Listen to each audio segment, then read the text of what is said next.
Saka mo nga, para ako makapagod yun. Kailangan naman na langit. Sakyo. May kulang pa rin. Sino kasama? May kulang, ma'am. Di na rin kayo nakakakain. Pasok. Tanggalin mo yung mga bilis. Bilis. Gamitin mo ito. Ang ginawa mo. Bawa naman ako naman. Isa pa ulit ginawa mo dyan. Gamitin mo ito. Bipilit ako na ng alit kasi ka naman.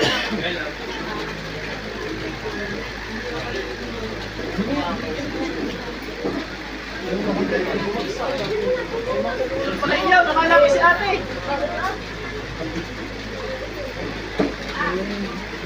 Meron din? Hindi, ari bumagsak. Try mo.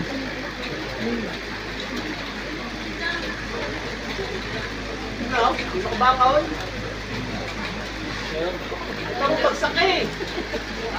Eh siya mismo. Hindi mo kabakaon. Nagpaputi mo muna. Makakabakaon ka na. Bagsak eh. Tigok siya. Siya mismo. Hindi nagawan ka. Ritual o ano man.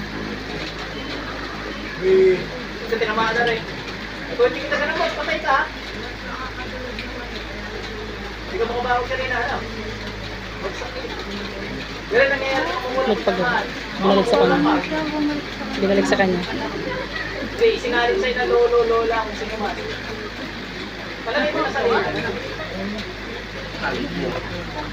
Mamit ka na kasi nanay mo makakalimutan.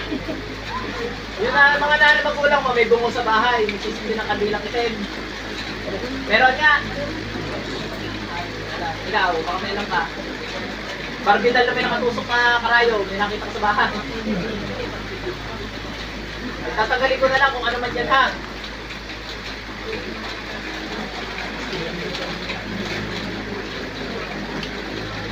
Kaya tisingin ako, bipilitan ulit kita pag namatay ka, hindi ko kasalanan. Nanay. Hindi, pagtingin na lang ulit makabangon. Tayo mo ito kayo. Hindi siya nga may kapangyarihan, may nalis kilover niya. Saan nagaling yun? Yung totoo, hindi kita matutulungan pag di ka masabi ng totoo. Baka pinasa, sa panaginip, pwede lang ka. Minsan may nagbibigay ng kwintas, libro.